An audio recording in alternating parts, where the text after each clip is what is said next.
Salut à tous, c'est Alexandrino pour l'Impers. Donc là, je vais faire la deuxième partie de la session que j'ai jouée contre Traeo dans le 25 000 $ Heads Up. Donc pour ceux qui n'ont pas vu la première partie, je recommande de la voir avant, dans un esprit de logique, quoi. Donc là, je vais lancer le match, la suite du match. Comme vous pouvez voir, cette fois, on a les stats de Hold'em Manager qui sont affichés. Euh, donc on peut voir que ça rejoint ce que je disais dans la vidéo précédente, à savoir que Traeo avait l'air de jouer très très tight, et on voit ça. Je vais donner vite fait mon HUD pour ceux qui le connaissent pas. Donc bon, on va prendre les stats de Treo. 83-83, c'est le nombre de mains qui relance au bouton. En fait, il y a deux fois 83, parce que c'est pour différencier si des fois il va limper ou pas, mais bon, dans ce cas, dans ce match-là, ce sera pas très intéressant. La seule chose à retenir, c'est qu'il relance 83% de ses boutons. 9%, c'est le nombre de calls hors de position. 14%, c'est le pourcentage de 3 bêtes. 50%, c'est le pourcentage de calls de 3 bêtes. Juste en dessous, on passe au stade post-flop. 38%, c'est le pourcentage de ses bêtes. 50%, c'est le pourcentage de fold to ses bêtes. Et 100%, c'est le pourcentage de check raise. Donc les deux choses à retenir à partir de ces stats, c'est qu'il joue très tight hors de position, il n'est pas agressif. Bon, l'échantillon est très faible, parce qu'on peut voir que moi à côté, je suis très très loose, alors que normalement je joue pas aussi loose. Mais c'est intéressant déjà de voir ça. Ça donne déjà une idée de voir que l'adversaire va jouer assez tight, quoi. Il y a une forte probabilité qu'il est très haut, joue très tight. Au-delà du fait qu'évidemment il peut avoir touché très peu de mains et être obligé de fold. On voit aussi qu'il a une stratégie, j'en parlais dans la dernière vidéo, de checker au flop beaucoup de mains, qui est une bonne stratégie je pense. Donc l'adaptation contre ce genre de joueur, quand un joueur check beaucoup les flops en fait, c'est de donc bet normalement. Vous avez intérêt à pas mal donc bet ce genre de joueur. Et la raison en fait c'est que si ces joueurs check back tout le temps, second pair, troisième pair, vous perdez de la value en fait sur ces mains-là et vous les laissez s'améliorer. S'il a air, vous le laissez aussi toucher des outs. Donc bet, ça permet de contrer des joueurs qui vont checker beaucoup les flops. Donc c'est une contre-stratégie en fait de donc better les flops quand un adversaire check énormément. Bien sûr, on va aussi mixer notre range de donc bet. On va pas seulement donc better des top pairs, on va aussi donc better après selon le board. On peut donc mettre des draws, des overs, beaucoup de cartes et ça crée une nouvelle dynamique dans le jeu.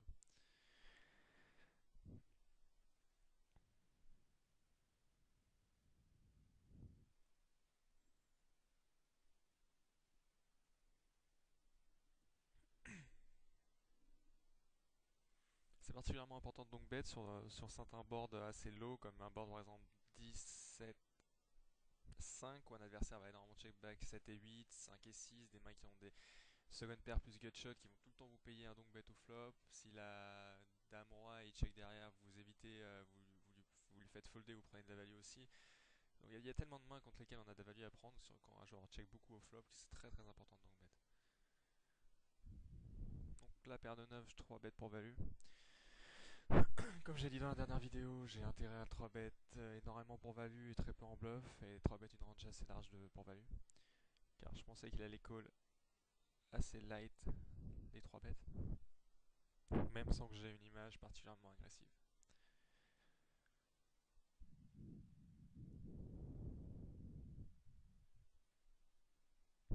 Donc là, ça fait la deuxième fois que je touche un 7, c'est sympa, mais j'ai jamais d'action. Donc top 7, je sais bête, je m'attends pas à avoir énormément d'action. Quand on a top 7, c'est toujours dur pour l'adversaire d'avoir quelque chose.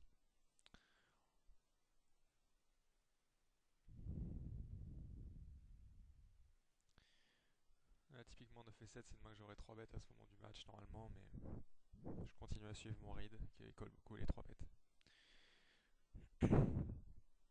Et qu'on joue deep.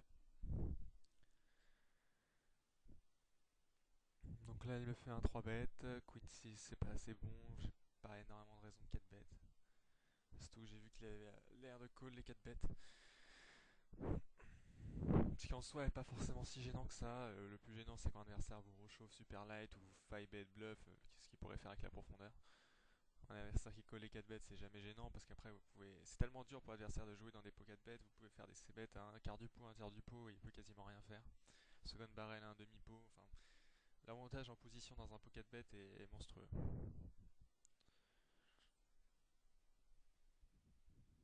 D'ailleurs, en parlant de ça, je pense quand quand en 4 bêtes, c'est toujours bien. Bon, c'est pas forcément. Je pense que la dynamique est plus importante, mais choisir les mains avec lesquelles on va 4 bêtes bluff, faut mieux 4 bêtes bluff avec une main comme 8 et 9, 10 et 9, des mains qui peuvent mieux toucher les flops que par exemple 10 et 4 offsuit quoi. Parce qu'en plus, c'est peut-être si vous avez une grosse dynamique de 4 bêtes, l'adversaire va peut-être essayer de vous playback sur des boards sur lesquels il va penser que vous allez les louper vos flops avec vos As-Dame, As-Roi, comme 10, 9, 2, et si vous avez 10 et 9 en main, vous pourrez jouer sur ces flops là.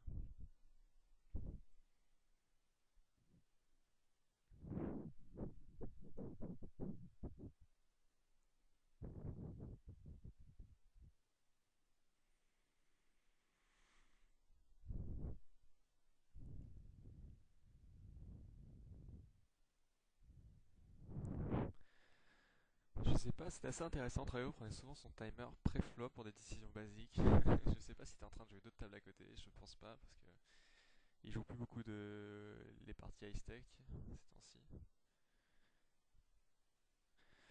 Donc là, je touche middle pair, donc je suis très bien. J'ai quelques backdoors, évidemment un call au flop. La turn apporte beaucoup de draws.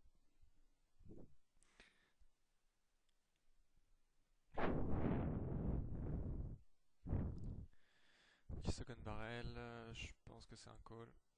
À moins que l'adversaire vous second barrel des ranges extrêmement larges de value, comme 7 et 6, 7 et 8. Parce qu'il en est sûrement capable d'ailleurs, vu que c'est un bon joueur, mais il y a tellement de mains qui peuvent second barrel bluff ici. Et ma main a toujours des outs. Paire de 8, donc c'était évidemment un second barrel pour lui.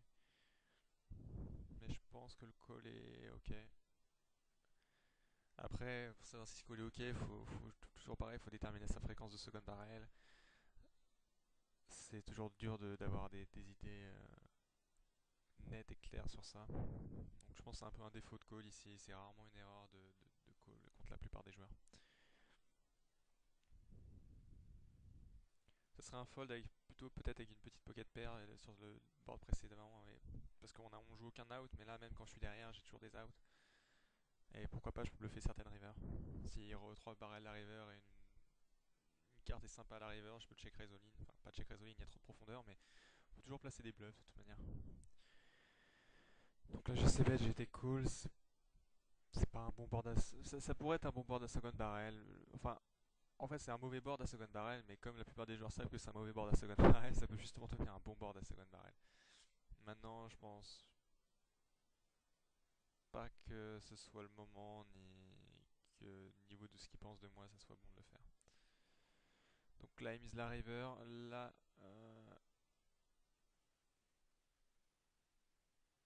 donc bon, évidemment, on va pas call.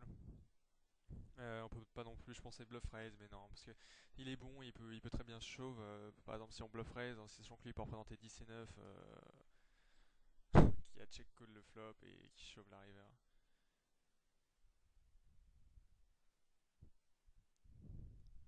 Faut toujours faire ça, gaffe à ça, quoi. Contre des bons joueurs, quand on veut bluff raise des fois des coups, le problème c'est qu'on peut se refaire rebluff par-dessus parce que lui peut représenter les nuts et pas nous. Donc c'est quelque chose à prendre en compte quand on fait un bluff. La possibilité de se faire rebluff.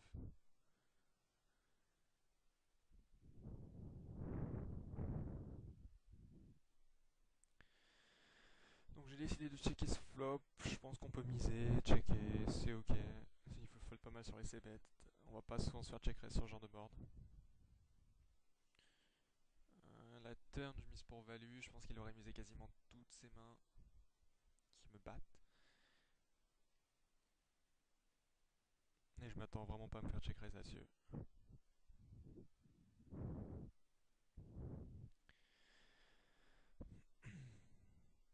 Donc là, un board très dry. C'est très très dur de combattre les c-bets sur ces boards là. Parce qu'on peut pas check raise, on présente rien. D'ailleurs, c'est d'ailleurs pour ça quelque chose à voir. C'est par exemple sur ce board là, je dis que justement quand je check raise, je représente rien. C'est vrai. Et c'est pour ça que d'ailleurs, on va avoir intérêt sur ce genre de board à check raise des ranges assez larges pour value en fait. Ici, si j'ai Dame 10, je peux très bien check raise et c'est important de check raise Dame 10, voire même Dame 9, Dame Valet. Par exemple, check raise Dame 9 et on check la turn pour représenter comme si on avait check raise R et on a loupé parce que l'adversaire va beaucoup nous float en fait sur ce genre de board. Parce qu'il sait quand on check raise, on représente tellement peu de mains de forte value, il n'y a que paire de 3 et paire de 5. Et dans sa tête, il sait peut-être pas encore qu'on va check raise des mains comme Dame 9, Dame 10. Donc c'est très intéressant de check raise des top pairs là-dessus. On des bons joueurs parce qu'ils vont vous float avec Unitou en se disant qu'on a rien, qu'on peut pas toucher ce board et essayer de nous outplay plus tard. Maintenant, le problème là, dans le cas où je voudrais faire ça, là ça va encore, mais c'est qu'on est un peu deep. À 200 blindes deep, ça devient vraiment dur de. Parce qu'on s'embarque dans des coups compliqués avec des mains marginales. Par exemple, si check raise Dame 9 ici deep, un bon joueur peut mettre énormément de pression et j'aurai du mal à call l'équivalent de 200 blindes avec cette main là. Mais à 100 blindes, c'est vachement important de check raise des top pairs sur ce genre de board. Ça vous permet après, une fois que l'adversaire se rend compte que vous check raise ses top pairs, à check raise bluff beaucoup plus souvent des board dry et à pouvoir contrer un peu l'agression des c-bets adverses sur ce genre de board.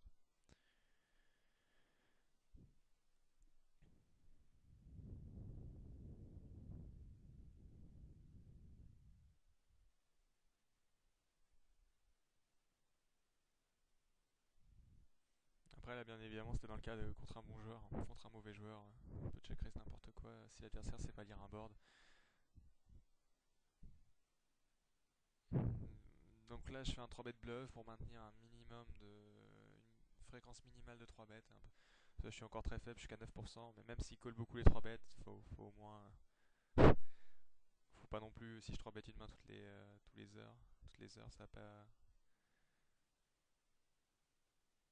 ça va pas le faire call beaucoup de mains quand même s'il a une tendance à la base loose. Donc là je check back, là par contre je pense que c'est vraiment important de check back, je vais vraiment me faire check raise énormément sur ce genre de board et ma main, toutes ces mains qui check raise ont toujours une equity au moins de 50% contre la mienne, même quand c'est des bluffs. Donc je vais essayer d'aller au showdown, là il mise 100 dans 600, là avant que j'ai call.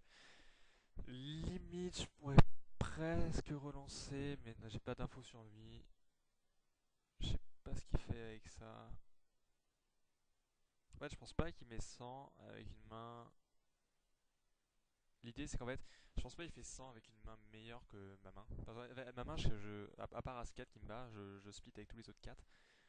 Bon, il peut avoir paire de 5, mais je suis pas sûr. Il peut avoir SI surtout, il peut avoir paire de 3, paire de 2. Et si je relance là, en fait, ça fait. Il aura l'idée que je représente qu'une seule main, c'est le 7, le brelan de 7, et c'est très rare à toucher. Et je pense qu'il va se dire qu'il a induit quelque chose, il va call tout le temps. Donc, même si ma main est pourrie, je pense que ça pourrait être intéressant de relancer. Parce que contre sa reine, je pense que je partage ou je suis devant, et très rarement derrière. Et le fait de faire croire que je puisse bluffer une doublette, un brelan que j'ai jamais, c'est intéressant parce que en fait je le level sur ce coup là en fait si je raise ici parce qu'il va se dire que je relance que le brelan, que j'ai jamais le brelan, que c'est très peu de combinaisons, que j'ai une range très polarisée donc il va snap call et quand il verra ma main, s'il me call avec SI ou paire de 2, il se sentira pas très malin.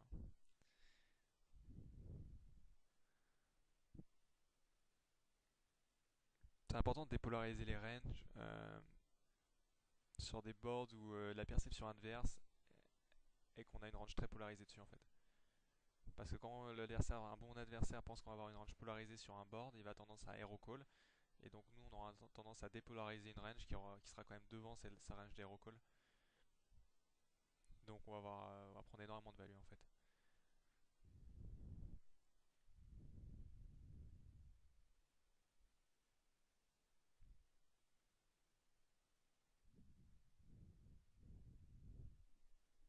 Alors je continue à lancer beaucoup de boutons, il est toujours très tight. Non seulement il est tight, mais il est passif en fait. Il 3 bet très peu et contre un joueur qui 3 bet très peu, c'est vraiment une erreur de relancer beaucoup de mains quoi. Parce qu'au pire des cas, bah, vous voyez le flop tout le temps avec vos poubelles quoi. Mais même une poubelle, ça a toujours un peu d'equity sur un flop. Même UT3 suited, ça peut toucher des flops, ça peut second barrel des flush draws, ça peut faire pas mal de choses.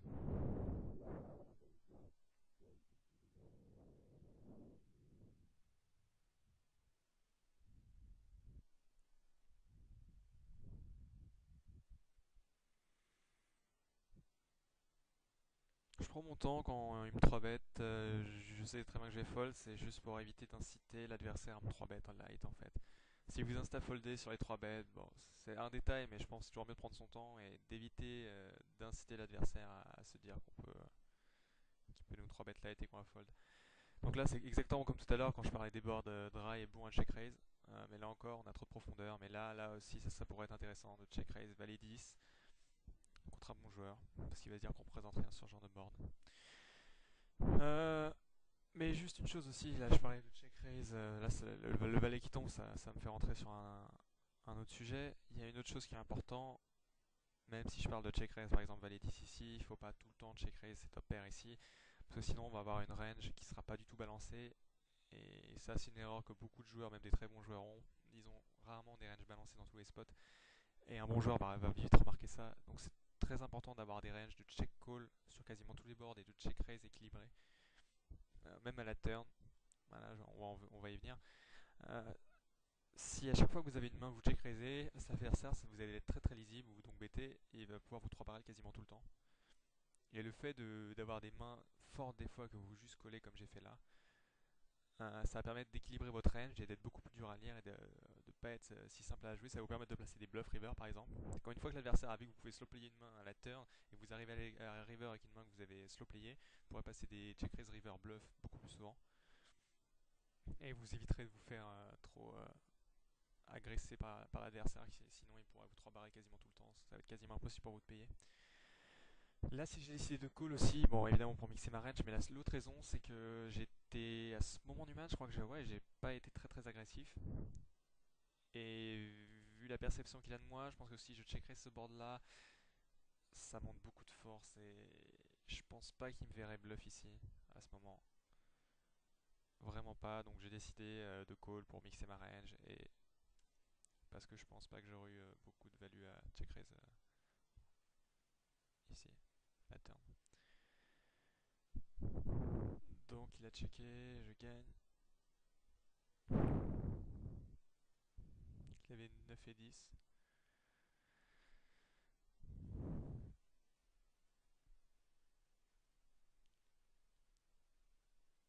Donc il joue bien sa main, il peut pas avoir misé la river en value quand la straight rentre parce que je vais call qu'avec des mains plus fortes que la sienne. Je vais jamais recall quasiment en fait à la river. Donc, augmentation des blindes, je me retrouve à 100, quasiment 120 blindes.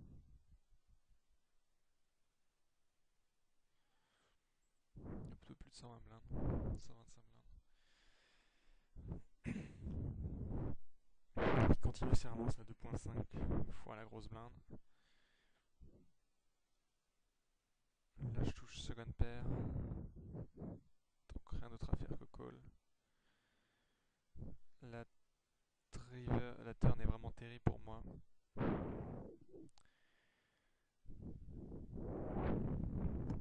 Ah, ma main vaut vraiment plus grand chose. Donc voilà, j'imagine que j'ai fold. Là, la raison pour laquelle il faut fold, c'est qu'en fait, déjà, je suis derrière toute sa range de value. Il value bet jamais moins bien. Et toute sa range de bluff a une equity gigantesque contre moi. Même une main, je suis sûr, bon, je vais pas le faire maintenant, mais même si on prenait une range de relance au bouton de 80% et qu'on le met sur ce board là contre ma main, je suis sûr qu'il a une equity correcte. Même Onitu dans sa range de 80% de relance pré-flop a une equity correcte contre 3-8 ici parce qu'il aura quasiment tout le temps un gut shot, il aura très souvent un pick, une over qui peuvent améliorer sa main. Donc, la plupart de ces mains qui sont barrel ont une equity gigantesque contre ma main. Là, il pourra bluffer énormément de river, c'est vraiment injouable pour moi. Je peux vraiment que fold ici.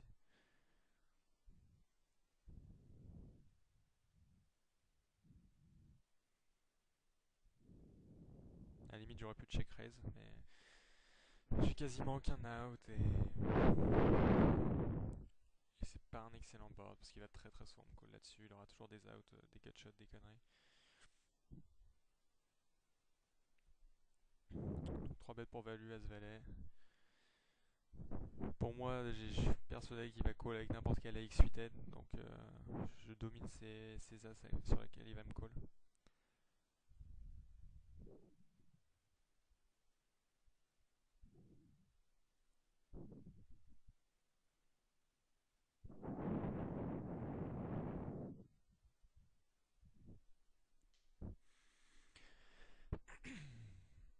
toujours surpris de voir à quel point il peut timer pour des décisions basiques pré-flop.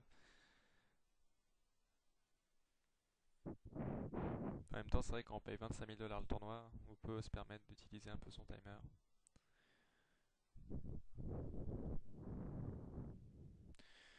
Donc je loupe le flop, mais c'est un flop en fait qui va très rarement toucher, très peu toucher sa range en fait, très peu la mienne, très peu la sienne. Et je pourrais second barrel pas mal de cartes, avec mon valet j'ai une backdoor straight qui pourrait apparaître, pas mal de cartes qui pourraient m'améliorer. Donc j'ai deux over, donc pour moi j'agresse. Il fold. Ça aurait pu être intéressant de check raise, pourquoi pas ici.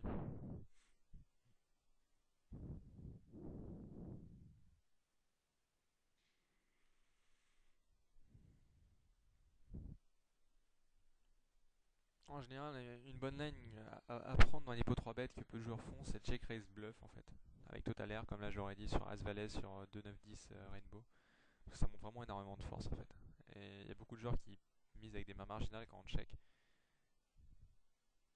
Donc c'est pas mal de check raise bluff. Ça permet de gagner le pot direct, alors quand on c-bet on n'est pas sûr de gagner le pot, on va se faire float, bluffer, alors quand on check raise, bah, on peut rien faire, à part s'il y a un historique énorme derrière nous, personne va nous 3-bet rebluff par-dessus.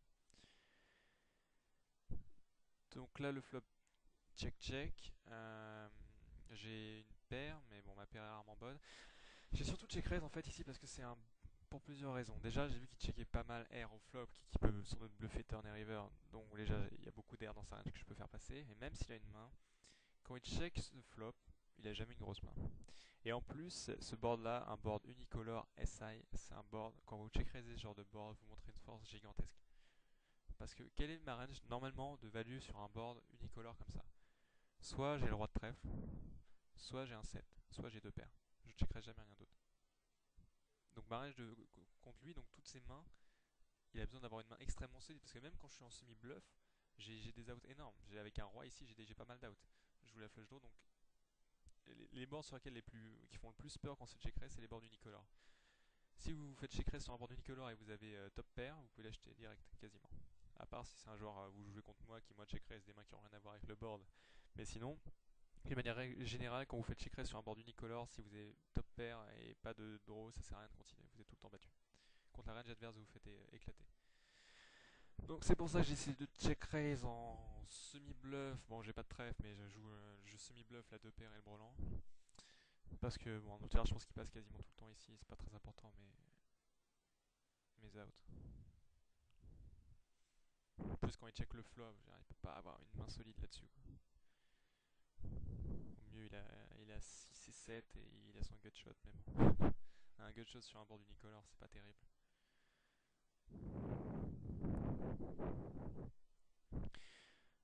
Là, j'aurais eu envie de 4 bet, mais bon.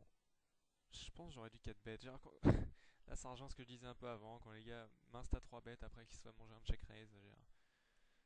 J'ai toujours l'impression qu'ils sont juste frustrés. Et j'avais une main pas mal pour 4 bêtes. Je pense que j'aurais dû 4 bêtes.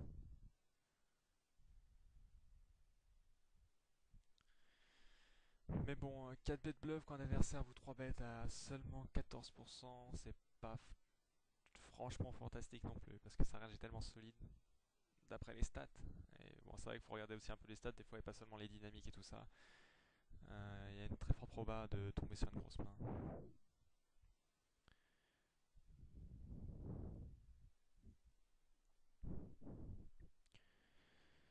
Donc là j'ai une gutshot, c'est un board qui va c-bet énormément. Donc là mon plan c'est de check raise sur son c-bet. En plus, autre chose à noter, c'est que je viens de check raise le board d'avant. Et d'une manière générale, pour beaucoup de joueurs, si vous faites deux check raise de suite, ils vont vous donner un énorme crédit sur le second check raise. Ça c'est une bonne stratégie quand vous venez de faire un move, que ce soit en bluff ou en value. Refaire la même line juste après, ça donne énormément de crédit en bluff. Enfin, ça donne énormément de crédit pour l'adversaire, mais il faut le faire en bluff. Donc, je check raise.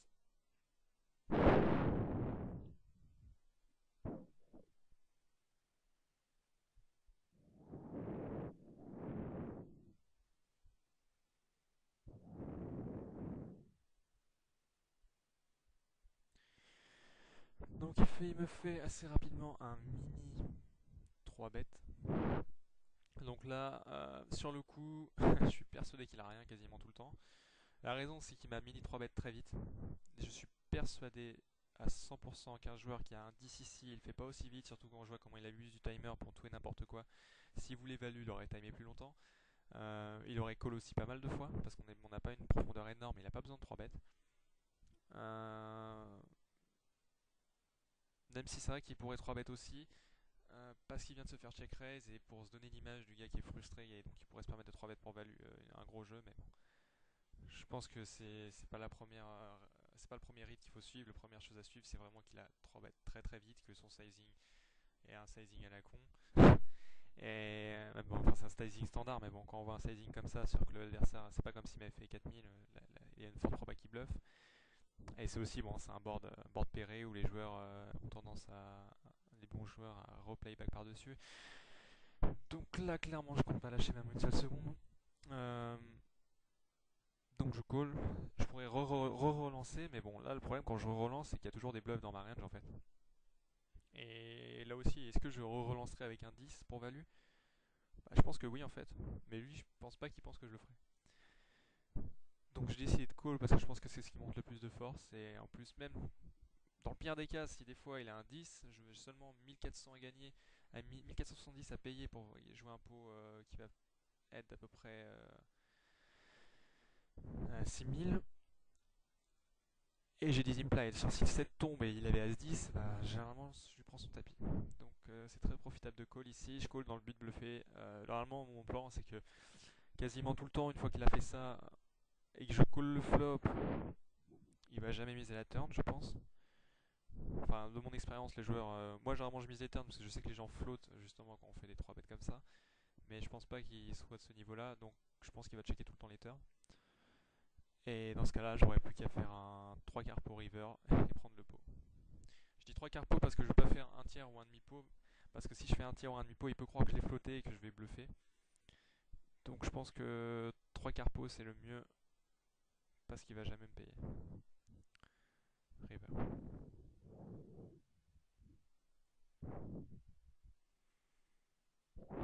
Donc là je time un peu. Là je touche ma gutshot. C'est toujours sympa.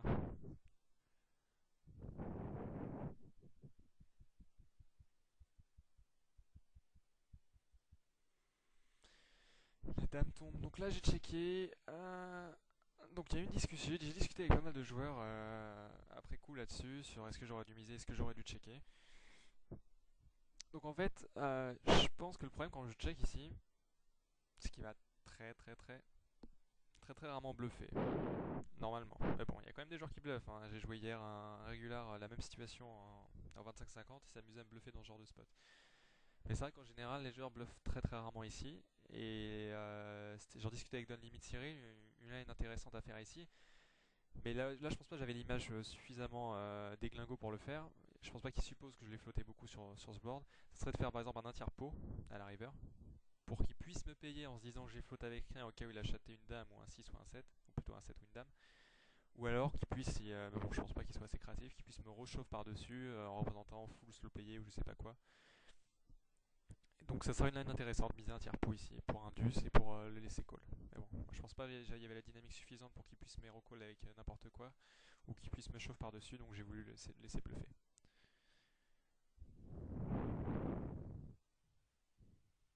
D'ailleurs on voit qu'il hésite, hein. Il check pas directement derrière.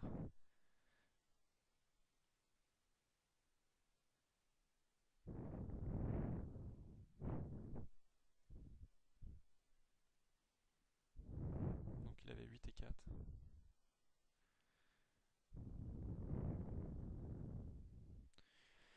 Il me fait un petit lol dans le chat. Je vois pas trop ce qu'il veut dire, je suis assez surpris par ça. Est-ce qu'il me dit lol parce qu'il pense que j'ai payé juste pour toucher mon gutshot et que je comptais pas le flotter et qu'il me prend pour un énorme fiche?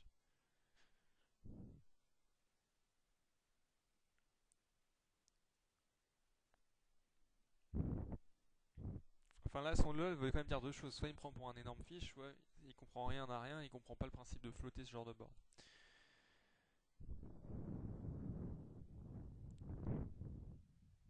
plutôt, c'est qu'il me prend pour un fiche. Donc là dans le chat, il y a Xerxes, un joueur français de 2-4 qui va s'amuser un peu avec lui.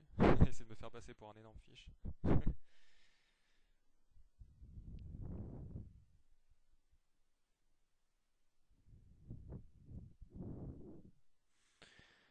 Là je me fais check raise.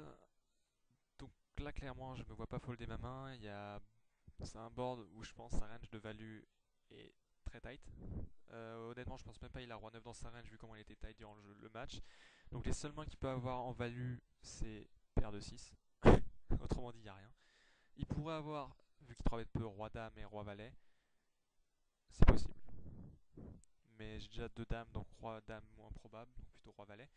En bluff, il pourrait avoir 7 et 8, 8 et 10, 7 et 5, valet 10, valet dame moins probable, dame 10, moins probable aussi. Donc en gros, quand il a une range de value aussi fine et une range de bluff assez large, c'est évidemment un call. C'est d'ailleurs pour ça que je sais bet ce genre de board. Je mise dans l'intention de call tous les check raise. En plus, il vient de perdre le coup d'avant. Là encore, je reparle du principe de frustration, mais c'est tellement vrai pour plein de joueurs. La turn n'est pas bonne pour moi. Ça fait rentrer la straight. Donc maintenant, sa range de value est plus large. Donc c'est assez chiant. Là, il mise. Donc là, franchement, call, c'est quand même pas terrible. Je pourrais call, mais le problème, je pense, c'est qu'il est sans doute assez bon pour que si je call là, continuer son bluff et bluffer beaucoup de river. Donc pour ça, j'ai pas eu envie de call ici et j'ai pensé à bluff raise. Ça, c'est un truc que je vois peu de gens faire et que je pense qu'il est vachement important. Donc, situation de check raise, quand des joueurs vont check raise le flop et misent les turns, en général, ils vont miser systématiquement toutes les turns qui font rentrer les principaux draws. Par exemple, si sur un board il y avait une flush draw flop et la flush draw hit à la turn ou là la straight draw hit, la plupart des joueurs call quand ils ont eu la showdown value, raise avec les nuts ou fold. Je pense que c'est important de raiser en bluff ce genre de carte parce que l'adversaire va miser 100% de sa range ici. Donc comme il mise 100%, déjà si vous relancez, vous faites folder tous ces bluffs qui sont une grosse partie, et en plus vous avez de la fold equity sur pas mal d'autres mains. Donc c'est important de bluff raise ce genre de spot ou quand la flush rentre ou la straight rentre. C'est des très très bons boards à relancer. Donc là j'ai voulu relancer, mais je ne l'ai pas fait.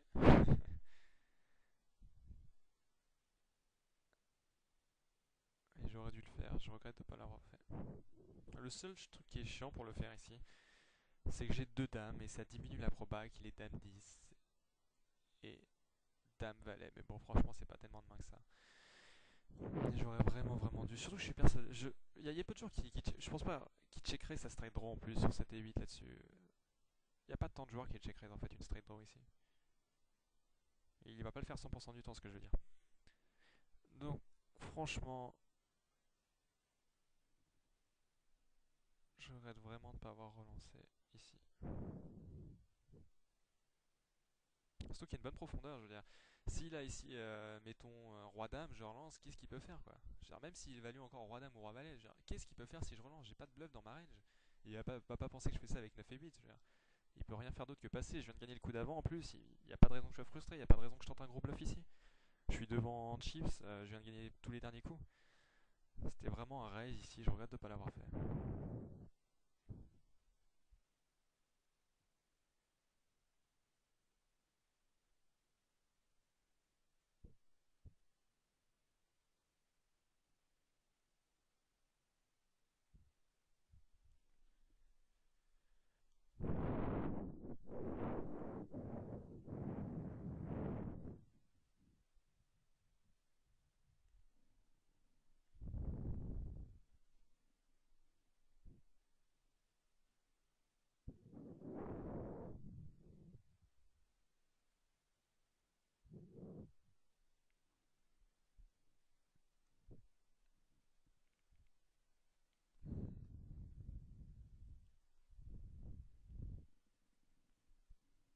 Donc là, 3 bêtes pour value.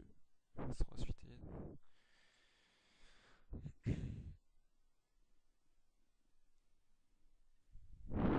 La structure structure du 25 000 était vraiment magnifique, hein. J'ai dû jouer quasiment 2h30 avec très haut. J'ai toujours joué durant tout le match, quasiment plus de 100 blindes.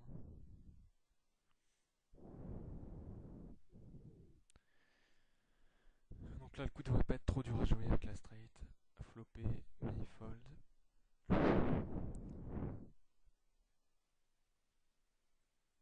Donc là, on a quand même un échantillon de main plus gros et il est déjà moins tight sur un échantillon plus grand. Mais il reste quand même trop tight face à un adversaire comme moi qui open 93% de ses boutons. Il devrait 3 bet plus.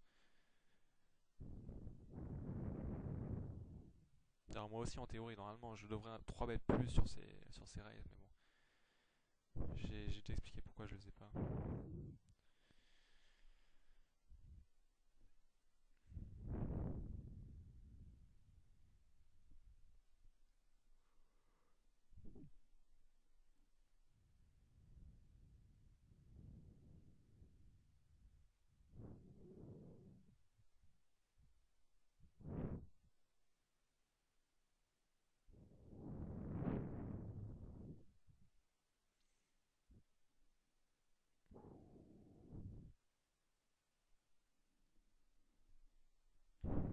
Je pense qu'on peut call quasiment avec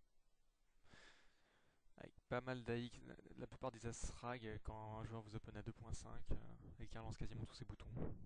C'est pas vraiment une erreur.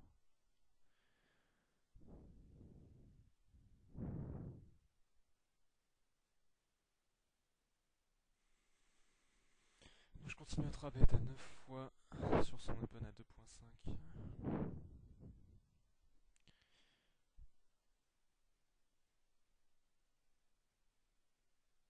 Donc là c'est le flop parfait.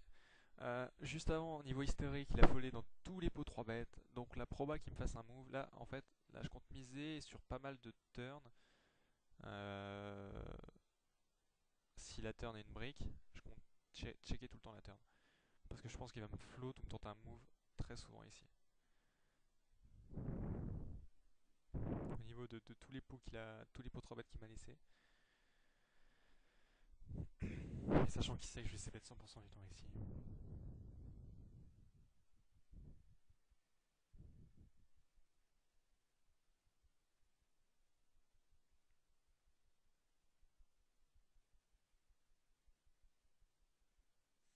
Donc là il me relance petit. Donc à ce moment-là, je pense très très très fortement qu'il a rien. Dans sa range de raise pour value, qu'est-ce qu'il relance pour value ici vu la profondeur et vu l'historique? Je pense pas qu'il relance As-Roi, déjà As-Roi il va très souvent le 4 bet. As-Dame, j'ai As-Dame, il peut pas avoir As-Dame. As-5 est possible, donc je perds de la value en collant juste contre As-5, mais bon, je peux toujours le déstacker plus tard. Paire de 5 me bat, donc on s'en fout. Donc moi l'idée là c'est de call en fait et de check résoline les turns avec un cœur. Et si la turn était une brique, je call. Si la river, et je call toutes les rivers, même si la river est un cœur, car je pense en fait qu'il va jamais relancer un flush draw ici, à part roi 10 de cœur. C'est la seule main qui pourrait relancer comme flush draw. Vu cette profondeur, je pense pas y relancer un petit flush draw. Par contre, il va souvent bluffer si le cœur rentre. Donc c'est pour ça que je suis dans l'optique de call là, call toutes les turns et call toutes les rivers. En gros, je lâche jamais mes mains.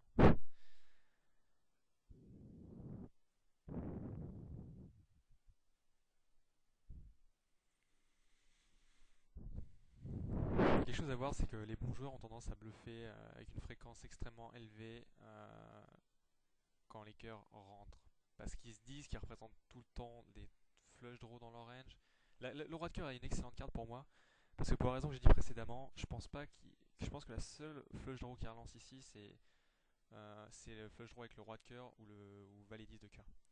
Roi 10 de cœur ou valet 10 de cœur. Donc le fait qu'il arrive, il n'y a plus que valet 10 de cœur qui fait du sens. Quand il check la turn, je suis vraiment vraiment vraiment surpris. Je suis même un peu frustré. Parce que je pense qu'il aurait misé 100% du temps avec Hertz cette turn. Donc je pense qu'ici, c'est-à-dire qu'il a race pour value, il a pas As-Roi, il aurait misé As-Roi. Donc peut-être il a fait un race très fin avec As-Valet, peut-être il avait As-5, qui s'est dit que c'était peut-être pas une bonne idée de continuer à miser là-dessus, et il a sûrement raison. Peut-être As-5 avec l'As de cœur. Euh, donc là je décide de value contre sa main. Le problème c'est que je vais être rarement payé je pense, parce que je monte tellement de force. Mais bon, il a toujours la showdown value quand il check la turn, je pense pas qu'il va value bet très fine la river. Donc j'ai préféré miser moi-même ici, en espérant qu'il est à 5 et qu'il me paye.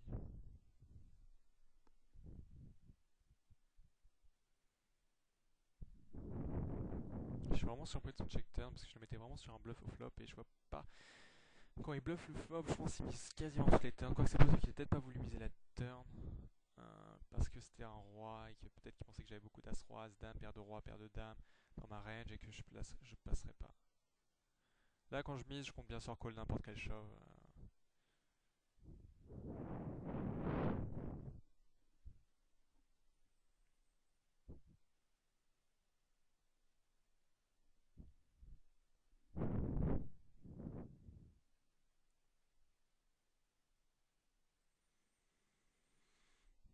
Le problème dans ma ligne, en fait, c'est qu'il y a quasiment pas de bluff.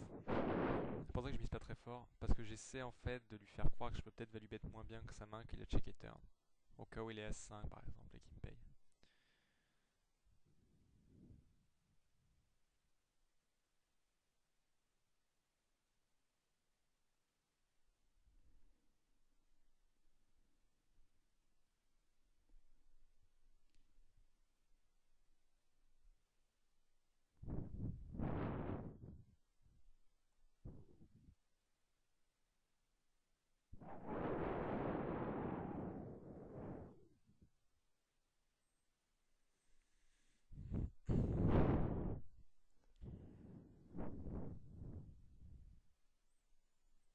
Donc là je fais deux paires, évidemment je vais relancer pour value.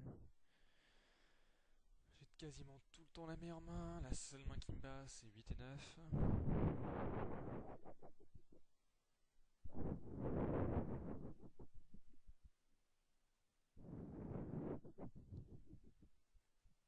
En plus avec la flush draw qui arrive, je peux représenter quelques bluffs. À la vitesse à laquelle il paye, je suis quasi sûr qu'il a pas 8 et 9, c'est sûr, sûr, sûr.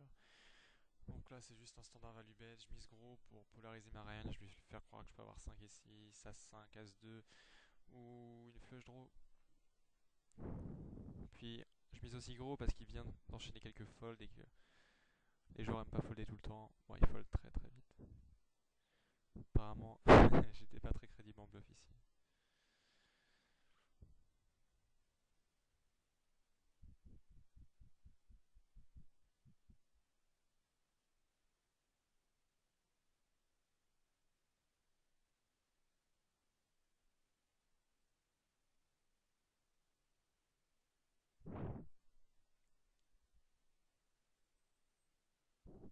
Et là, j'ai décidé de value.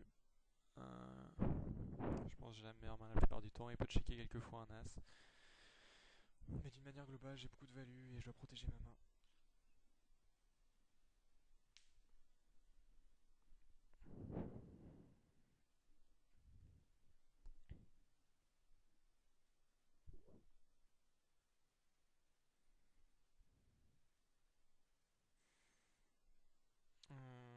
J'avais parlé des donk bets, j'ai toujours pas donk bet dans le match d'ailleurs. C'est qu'il n'y a pas eu beaucoup de situations possibles de donk bet en fait. Donc là, juste pour revenir, là je donk bet le flop parce qu'en général les joueurs donnent beaucoup de crédit sur le premier donk bet. Les bons joueurs, quand vous donk bettez la première fois, ils ont tendance à fold beaucoup. Donc je fais souvent mon premier donk bet en bluff, en semi-bluff. Donc il paye assez vite. Je pense pas qu'il ait le flush draw. Je pense qu'il aurait réfléchi beaucoup plus longtemps qu'une flush draw.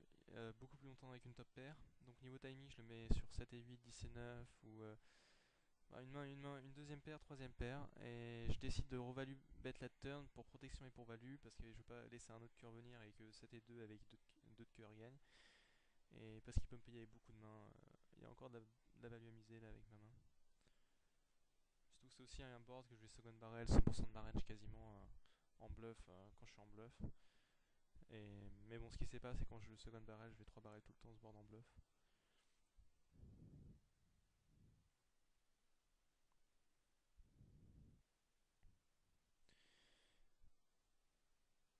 Donc la rivière est vraiment dégueulasse.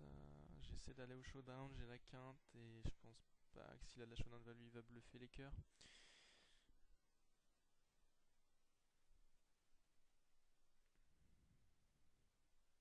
Il check assez vite et je gagne.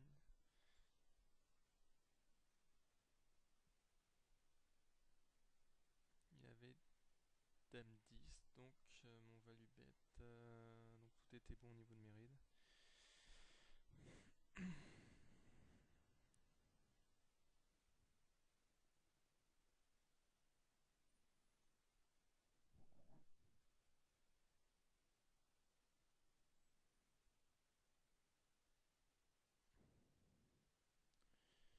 Donc là, il check 2 d'Amura. C'est un board qui va s'élever tout le temps avec air, je pense, quasiment. Donc je vais le lui laisser. Même si j'ai remarqué qu'il joue intelligemment et qu'il est capable de checker air sur des boards où normalement il devrait s'élever tout le temps air, il balance sa range de check back de ce genre de board. Ce qui est assez important d'être capable de checker air sur des boards dans lesquels, quand vous checkez, vous montrez beaucoup de force. C'est par exemple sur un board As-2-2.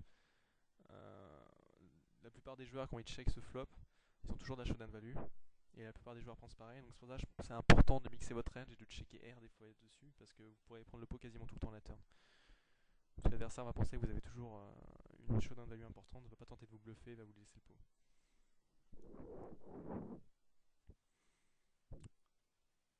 Là, je décide de miser parce que le roi est pas bon pour sa range de check back. Il peut bien sûr avoir roi high, mais bon. La river est vraiment pas une bonne carte à bluffer. Quoique c'est une carte décente à bluffer quand même. Je pense qu'un bluff ici est ok. C'est pas un bluff qu'il faut faire 100% du temps, mais c'est définitivement un bluff qu'on doit faire un certain pourcentage du temps.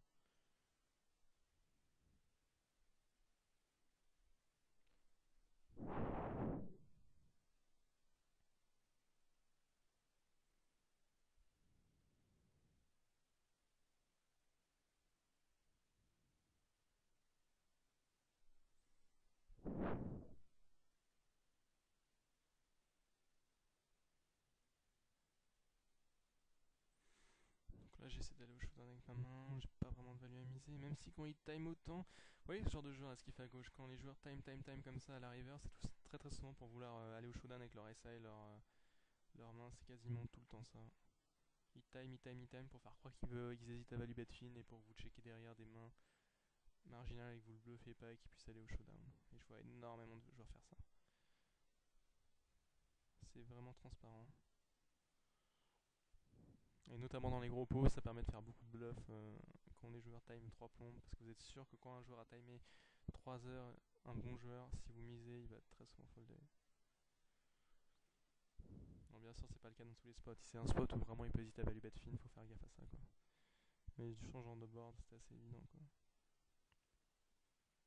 C'est pour ça que je pense que j'aurais peut-être pu miser avec ma 6ème paire.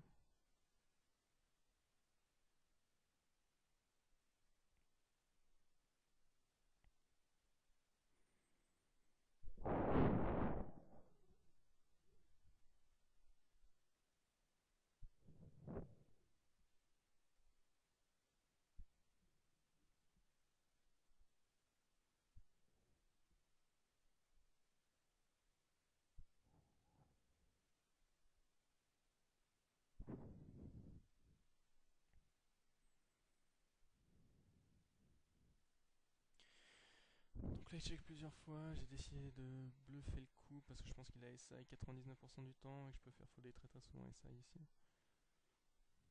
C'est un board tellement horrible pour SI. Il y a quand même beaucoup de mains dans ma range qui touchent ce board.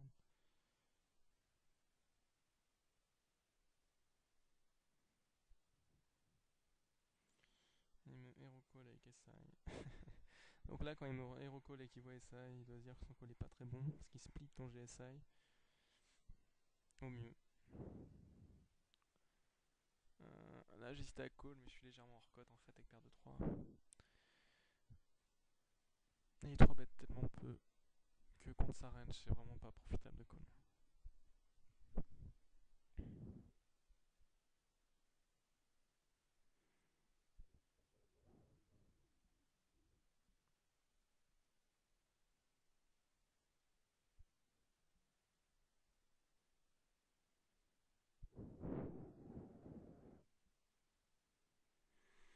Donc classement du match, je suis quand même bien niveau chips, je suis bien monté, j'ai un léger avantage. Et vu sa faible agression globale, je le sentais bien à ce moment-là, disons. Je voyais pas comment il pourrait revenir et À moins d'un setup quoi. Donc là je décide de checker le flop parce que c'est un board où je pense que je vais me faire check raise assez souvent. Je recheck encore la turn pour bluffer les rivers. En fait, à mon idée, c'est de faire 2 checks et bluffer toutes les rivers. Mais sauf la river, là, le 6 qui est terrible parce que je peux plus faire passer SI. Juste pour. Ouais. Je reviens vite fait au coup. Ouais, sur ce genre de board, en fait, je décide de checker le flop à la base. Parce que c'est sur ce board là, en fait, ça dépend du niveau du joueur adverse. Contre certains joueurs, on va avoir beaucoup de fold equity. Contre les très très très très bons joueurs, il y a beaucoup de fold equity à miser ce board. Mais contre les bons joueurs, il n'y en a pas tant que ça, je pense. Donc c'est pour ça que je décide de checker parce que ça monte aussi un peu de force qui va sans doute penser que je vais CBT 100% du temps pour ce que j'expliquais précédemment. Checker des R sur des boards où l'adversaire pense que vous CBT tout le temps, ça montre que vous avez de la showdown value et vous pouvez bluffer le coup plus tard. La turn c'est un 2 de cœur, j'ai aucune equity dans le coup, si je semi-bluff j'ai pas de cœur et je peux me faire check raise donc je décide encore de checker pour bluffer les rivers où je pense que mon bluff river sera très profitable mais la river est la pire des cartes à bluffer donc j'ai laissé tomber. Je reviens à l'action.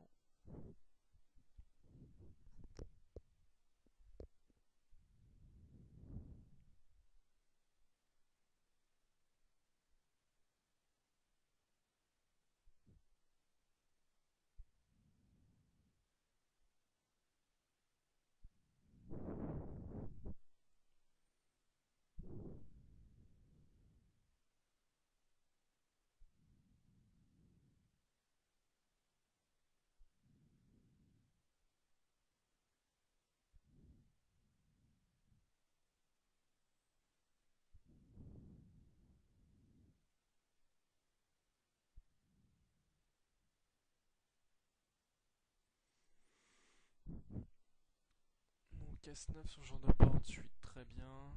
Enfin très bien, faut pas exagérer, mais c'est un call parce qu'il va c-bet très souvent et que même s'il c-bet avec paire de 7, paire de 6, paire de 5, j'ai toujours 6 out. Plus une petite backdoor. La turn touche mon as. Là je suis surpris qu'il second barrel. Enfin je suis pas tant surpris que ça.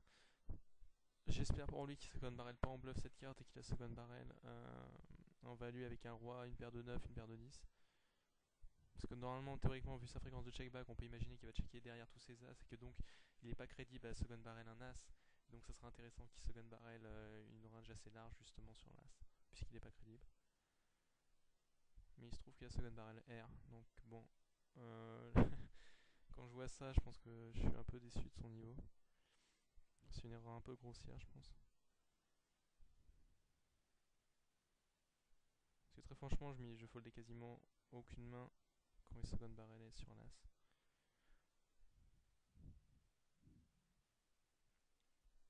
C'est ce genre de carte, comme j'ai dit, il devrait surtout pas second barrel bluff, mais second barrel contre les bons joueurs, il range de value très large.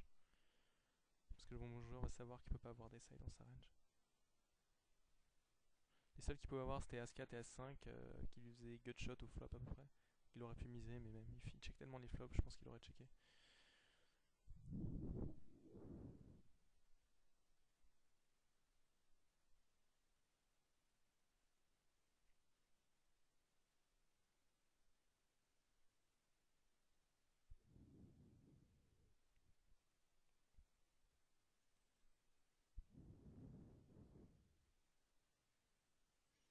Donc au niveau des stats, c'est quand même bien équilibré. Maintenant, il est plus si tête que ça. Il joue 20-11.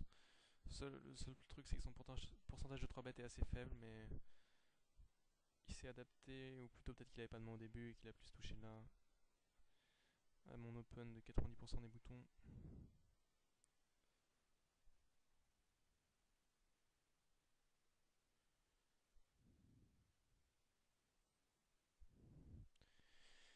Là, j'ai essayé de checker pour balancer ma range. Faut pas tout le temps miser vos top pairs dans ce cas-là, par exemple. Faut équilibrer les ranges et pour que quand vous checkiez, pour être plus difficile à jouer, faut essayer de balancer un peu tout dans tous les spots.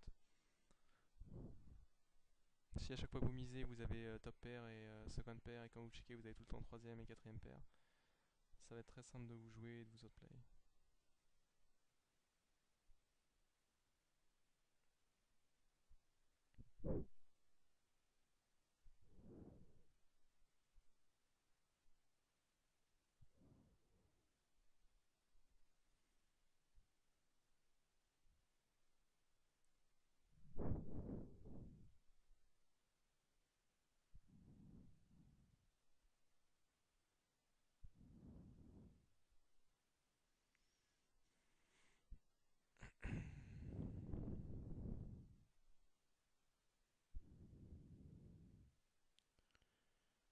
Donc là, avec la paire de 5, je vais essayer d'aller au showdown.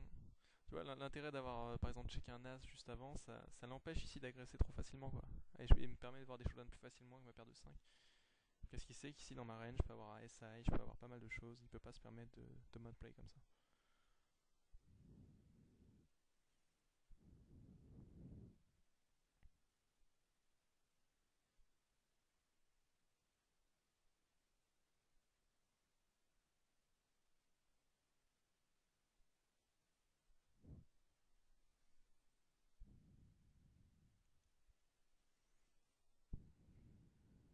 Donc là, un board sympa pour ma main. Je vais essayer de reprendre la même line que tout à l'heure de check raise turn.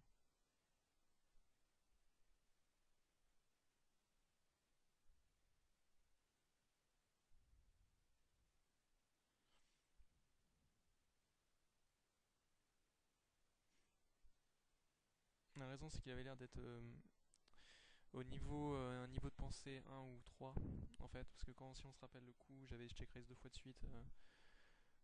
À un moment donné, j'avais check raise un board comme ça, il avait foldé, et le coup d'après, j'avais check raise un board très dry, 10-10-7.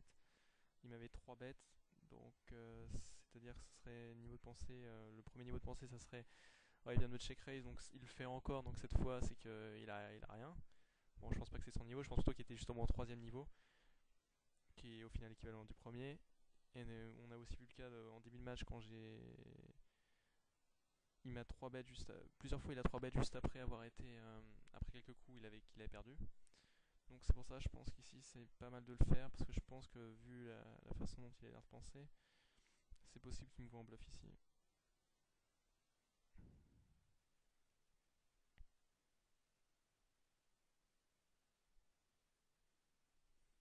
Malheureusement, comme je l'ai dit aussi auparavant, ce board là c'est tellement dur pour lui de suivre. Même s'il me met sur un bluff, c'est très difficile pour lui de faire quelque chose.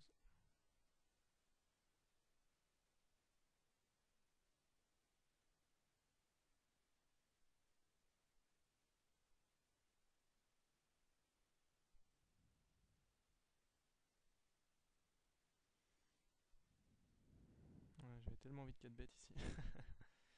Systématiquement il 3 bêtes après avoir perdu un coup un peu moyen. Mais là, la profondeur était pas terrible, ça va être vraiment simple pour lui de shove.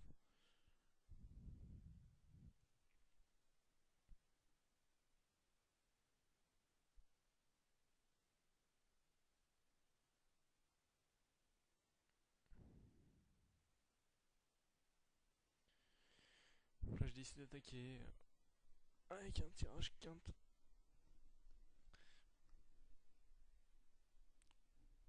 Étant donné qu'il check beaucoup de mains, il peut avoir R, il peut avoir SI, King High, qui peuvent pas suivre sur ce genre de board. C'est profitable de miser.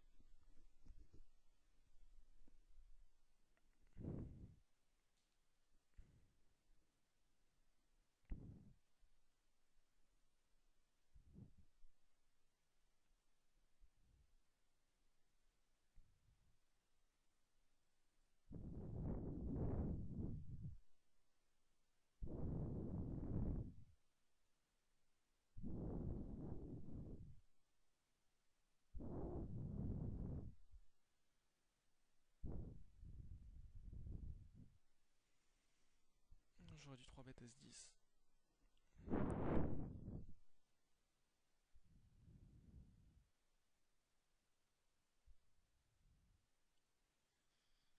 Donc là, un check call standard. J'ai 2 overs sur des paires intermédiaires.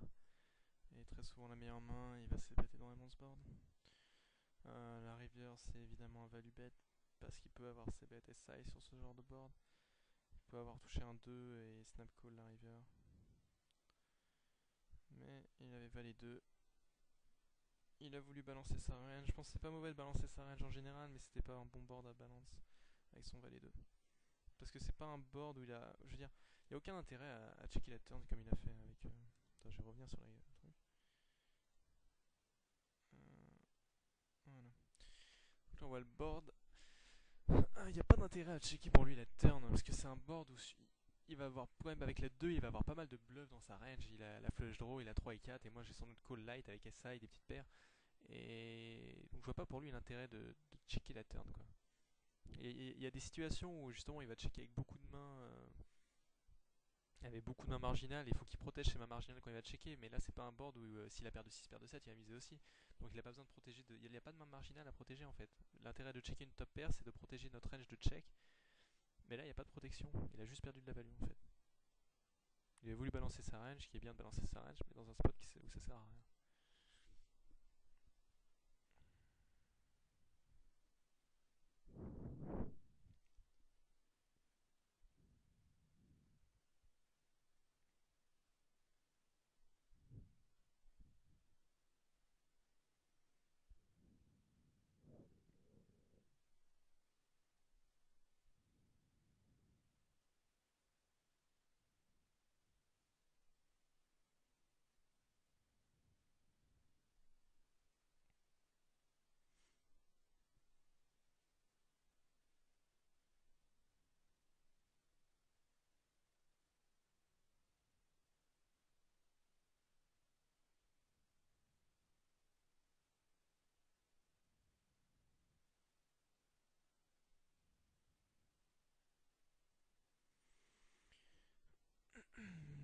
Donc là, c'est un board correct à check raise. Il a encore checké. J'ai décidé d'abandonner le board apparemment. J'aurais pu miser la turn. Il check tellement, sa range est très large. Ouais, j'ai complètement abandonné les coups. Bon, c'est pas mauvais d'abandonner des coups aussi des fois de toute manière. Si vous agressez 100%, ça devient très très simple pour l'adversaire de vous aéro call tout le temps. Et c'est vrai que c'est toujours important de lâcher quelques coups. Votre fréquence de bluff devient moins élevée et beaucoup plus dure à contrer. Vos bluffs sont beaucoup plus durs à contrer.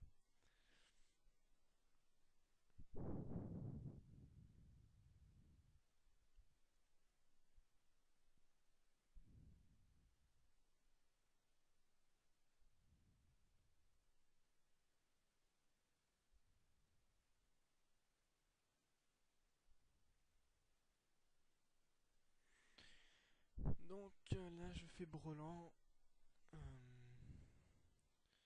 Il y a pas mal de choses à dire. Là aussi j'en ai un peu parlé sur les forums. Discuté avec quelques joueurs de ce que j'ai fait. Donc plusieurs choses. Déjà, faut savoir que actuellement dans la dynamique des jeux high stake actuels, quasiment tous les joueurs actuellement, quand ils touchent un brelan, ils donc bet leur brelan. Vraiment, tout le monde fait ça. Donc j'ai pas voulu faire ça parce que tout le monde fait ça et qu'au final ça monte énormément de force et il y a tellement pas de bluff ici à part 4 et 5. Justement je le fais beaucoup en bluff maintenant mais quasiment plus en value parce que surtout des boards comme ça où c'est pas un board très connecté où il y a beaucoup de choses à protéger où l'adversaire va checker des mains sur lesquelles on aurait pu prendre de la value directement. Parce que là je pense qu'ici il va miser quand je check As-Dame, As-10, As-Valet, voire pourquoi pas plus bas. Donc j'ai décidé d'aller sur un check raise, surtout que j'ai check raise à ce moment du match énormément.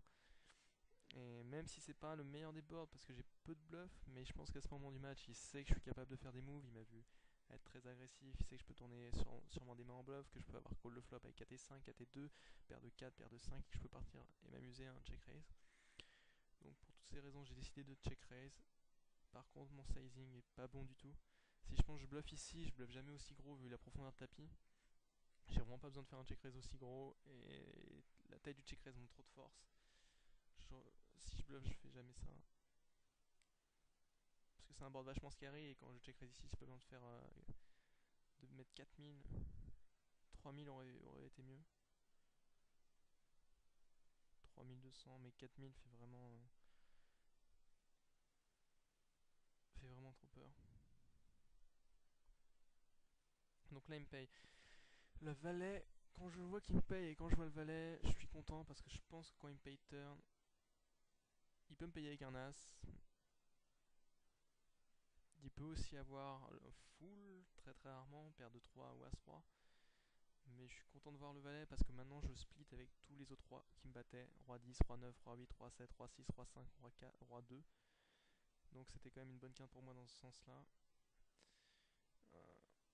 Donc évidemment, avec le valet qui tombe, j'ai rien d'autre à faire que shove. Je pense pas que je me fais payer de manière rarissime par un as, mais bon, on sait jamais, on voit toujours des calls étonnants. Et j'ai été très agressif durant le match. Donc certains ont pensé ici que c'était peut-être pas un setup, mais c'est un énorme setup. Avec le valet qui tombe à la river. Donc un coup assez difficile pour moi. Moi qui avait l'avantage, là je me retrouve derrière.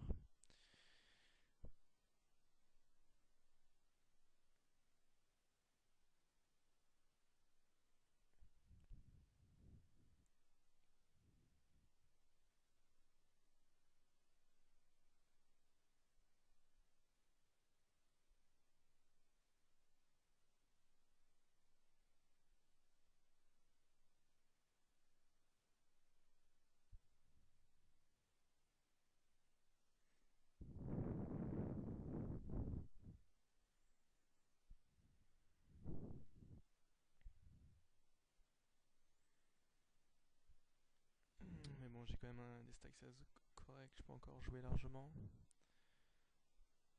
Même si les blindes augmentent et que là j'ai plus que 100 blindes de profondeur.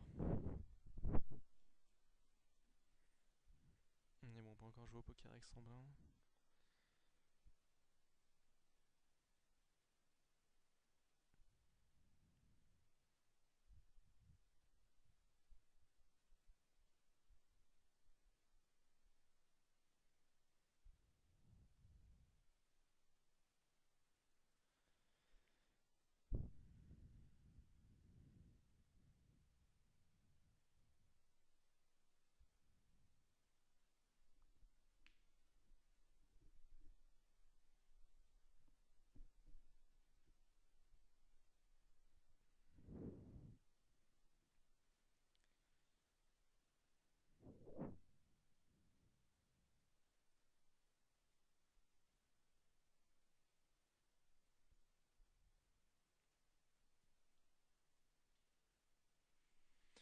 C'était 6, ça c'est un board assez bête, même si j'ai que second pair.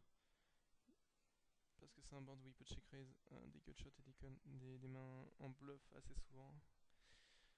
Donc là il m'a donc bet.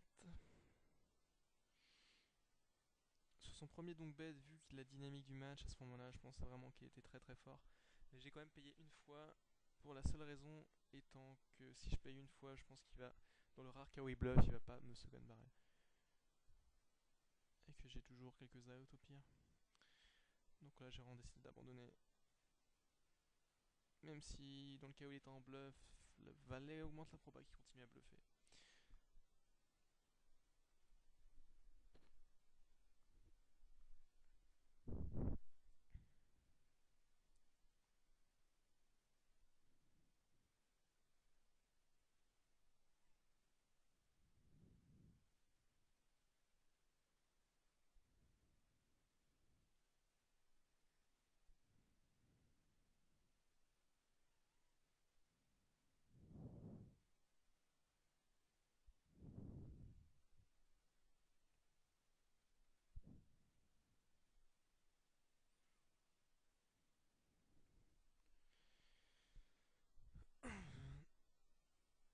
Donc là un board dry qu'on a intérêt à ses bêtes quasiment 100% du temps.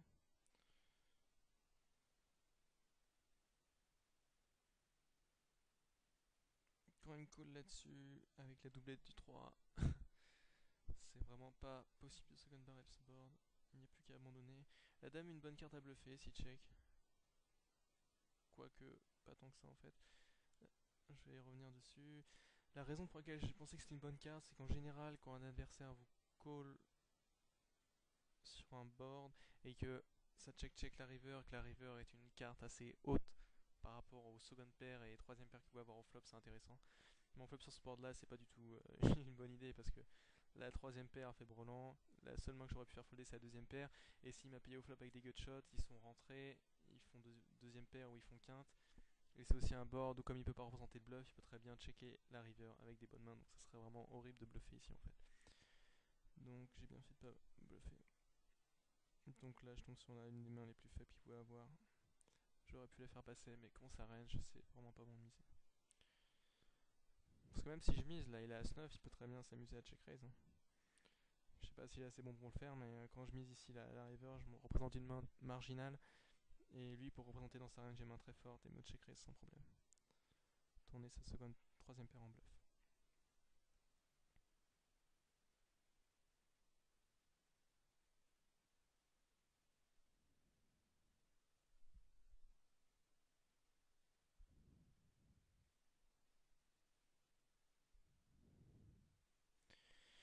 Donc on va arriver bientôt à la fin de la deuxième partie. J'ai fait la série en 3 parties, donc il y aura une troisième et dernière vidéo du 25 000 dollars contre très haut.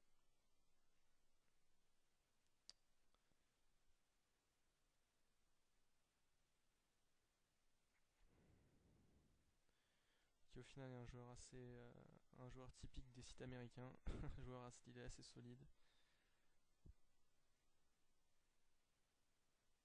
Au final, même si je pense pas qu'il soit particulièrement, c'est un bon joueur, mais je pense pas qu'il soit particulièrement très bon. C'est dur d'avoir un bon edge sur lui parce qu'il fait quand même au final très peu d'erreurs. Il va rarement faire des mauvais calls, mais souvent des bons folds.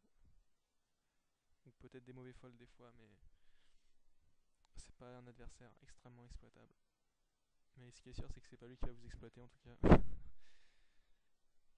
Il n'y a pas énormément de value à le jouer.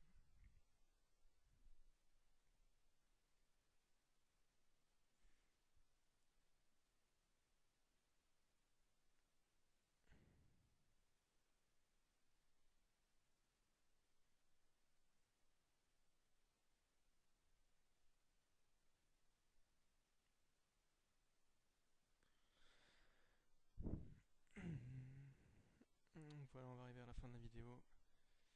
Donc une dernière main et Croix 6 suited. La dernière main sans doute. Donc là, j'ai décidé de faire quelque chose d'intéressant pour mixer, de checker ma flush draw au flop. C'est une line que très peu de joueurs prennent, qui je pense est une erreur. C'est important dans le poker de mixer, surtout en heads up, dans toutes vos ranges, essayer d'avoir à peu près tout et n'importe quoi à tous les moments. Et notamment, surtout en fait, seulement contre les très bons joueurs. Parce que déjà, ça vous permet de. Une fois que l'adversaire aura vu que vous êtes capable de checker des flush draws, vous pourrez être capable de bluffer après avoir checké énormément de spots. Et aussi, tant que l'adversaire n'a pas vu, il peut s'amuser à tenter un bluff improbable si la flush rentre. Imaginons la turn a été un 10 de carreau. Il mise, je relance. Et là, il va se dire, bah, il a jamais la flush, il aurait dû ses bêtes. Il peut partir dans un bluff énorme et essayer de me mettre tapis et de me faire passer ma flush draw pensant qu'elle est jamais dans ma range. Donc, c'est bien d'avoir de la déception avec certaines mains et de checker nos flush draw au flop contre les très bons joueurs. Parce qu'ils vont tenter des moves. Donc là, je décide de payer parce que j'ai king high, donc des fois je suis bon. Et en plus, si la flush draw rentre à carreau, il va la bluffer 100% du temps et je l'ai. Et si la flush draw pique rentre, je pourrais la représenter crédiblement à ses yeux. Donc c'est vraiment un super spot pour moi. Le 4, elle est l'une des pires cartes parce que le 6 et 8, je peux vraiment pas le représenter. Quand il check, je suis étonné parce que avec cette carte là, je pense qu'il devrait avoir une range de value. Il devrait miser la plupart du temps les rivers, étant donné qu'il peut représenter beaucoup de bluffs avec demi flush draw. Donc j'étais assez étonné, mais bon, j'ai de la showdown value et je me voyais pas. Je le mettais sur un bluff en fait quand il check la river et il mise pas. Pour moi, c'est sûr il a un bluff ou une showdown value très très marginale, mais ouais, c'était limite entre miser. J'aurais pu miser, je pense. C'est vraiment limite. Mais je représente tellement peu de mains en misant en fait ici. Le board est vraiment pas bon pour moi pour miser river. Je représente vraiment rien. Mais si c'est en un board où j'aurais pu représenter un tout petit peu plus, j'aurais misé pour faire folder. Au cas où il a bluffé avec roi 8, roi 9, parce que c'est toujours con de perdre au showdown avec ces mains-là. Donc il avait As-Valet, ça aurait pu faire très mal si la couleur était rentrée. Donc voilà, c'était Alexandre Luneau pour Limpers. Bye.